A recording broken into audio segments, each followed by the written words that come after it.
It was inevitable that once I chose this path as a Metal Gear / Hideo Kojima content creator, that I'd have to one day attempt to dissect a Death Stranding 2 trailer. Because the first game was both famous and infamous for its cryptic teasers, and the new game is no different. But I think I've done a pretty good job at noticing some things that others have missed. So yes, the Game Awards happened, and we learned many things.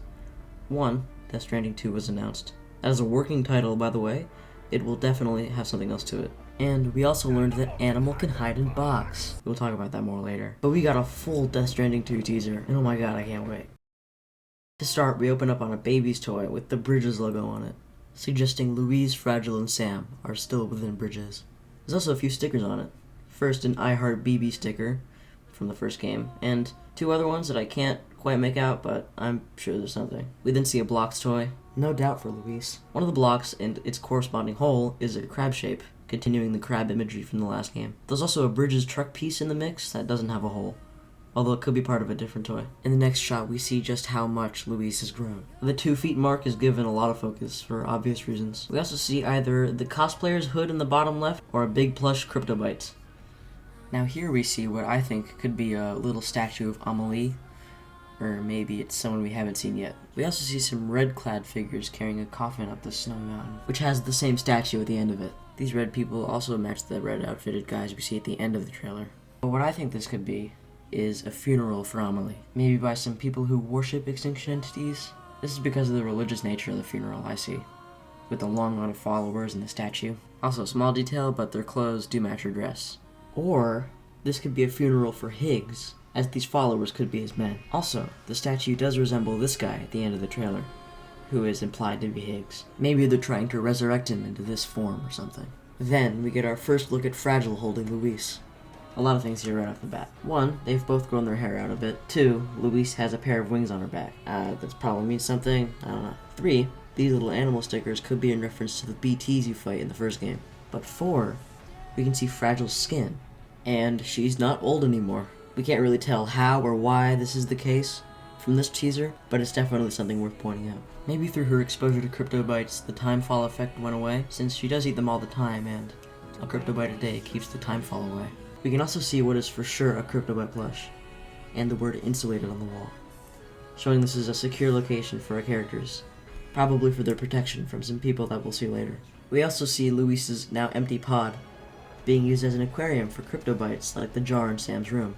On the right, we see a duck with a Ludens headpiece. Kojima Productions, of course. Above that, we see a thumbs up on the back of a book, the likes from the last game. And we also see a magazine advertising pizza, referencing the pizza missions. We then see they're being hunted by some soldiers that are, by my guess, after Louise. This is because of when they're being chased on the chiral-powered penny farthing. I feel like they make sure not to shoot at Louise, and make sure they crash instead. Then we see something very interesting. We see this shot of a baby, again, inside someone, like with Sam. I also want to point out that the inside of this person has similar black prints like Sam does. Now I think this baby might be in Fragile. This is because they both share the black tears we see her later have. Next we see a shattered BB pod, surrounded by what are not Cryptobites. But then a BT BB manifests inside the pod. Spooky. And it's also possible that it was this BT that was playing with the toys earlier, as we never actually saw anybody playing with them. That would also explain the black handprints. Then we get the reveal of the GOAT, Sam Porter Bridges. Except now he has white hair. Upon first glance, you could say this is from Timefall. I mean, it does that to his hair at the start of DS1, but that wouldn't explain how his body is the same. Also, the black handprints on him are gone. We also see that he is with Fragile,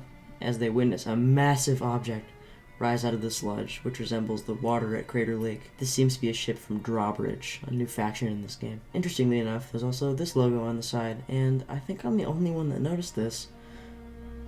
But it's an obvious Metal Gear X reference. I don't think it goes much farther than that, however. Much like the next MGS reference, I assume they're just nods. We also hear Fragile speak, and she says, "Come meet my crew, Sam." Which is odd because I thought her crew was Fragile Express. Weird. Kojima probably forgot. She also says, "I think this is time for you to hit the road and start a new journey." Also, I noticed that Sam and Fragile are showing tears. Now this next part is perhaps the most meaty. We hear a voice tell us it wasn't the UCA that made the final decision. It was APAC, a private corporation. Now, if you're gonna ask me, this probably plays into the themes of the game, which might be government corruption or something like that. But next, we see this awesome looking dude shredding it on his guitar, with a little Higgs-like effect when he hits it. He also has the voice of Troy Baker, Higgs, who died. And let me just talk about him real quick. First off, he has long blonde hair and a visible ribcage on his chest. This is an obvious reference to Raiden's design from Metal Gear Solid 2, which is awesome. Also, his little BT tracker is tentacle-like, which could be connected to something later. Standing behind him are probably the same people who carried the coffin up the mountain earlier. Also, it kinda looks like they get a little Metal Gear Solid exclamation point above their heads. But the most interesting thing that I think a lot of people missed is that he's wearing Amelie's necklace. How this guy got it? I don't know. What I do know is that it's probably Higgs. This guy also wears a mask like Higgs. Or maybe this is all misleading and it's Amelie herself. Maybe this person's Raiden-esque design is more than just a reference. Maybe Kojima is trying to link the deception of Raiden's character in Metal Gear Solid 2 with this guy not being who we think he is. Like how we thought we'd play as Snake, but we really played as Raiden. This guy might be Amelie instead of Higgs. And the Raiden reference is foreshadowing this. And in our last scene, we see Sam holding up a BB pod with some tentacles inside. Probably related to this guy, like I mentioned, the tentacle on his back, but who knows. Also, we're able to see that the BT BB from earlier is within the pod. And that's the end of the teaser. But it isn't the end of this video, as I have a little theory that I've come up with, that I thought of a little while ago, but this Game Awards ceremony has made me 100% confident in it. I remember back when the Death Stranding Director's Cut came out, and it was full-on Metal Gear Solid. Metal Gear Solid 1, to be exact. Around that time, rumors of a Metal Gear Solid 1 remake were circulating all over the internet that haven't slowed down a single bit to this day. And I thought, they're telegraphing the Metal Gear Solid 1 remake, right?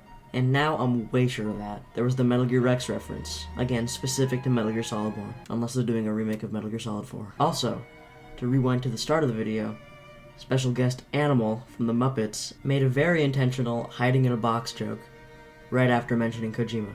Yeah, Kojima! Where Kojima? Animal can hide in box! Which is weird because DS2 had just been revealed, yet they made a Metal Gear reference. All of these MGS1 references, to me, are hinting at the remake. And yes, there was an MGS2 nod, but as I said, I think that's supposed to mean something more. And as trailers come and go, I will be here to break them down, to the best of my ability, so we can all attempt to understand what is going on in Death Stranding 2.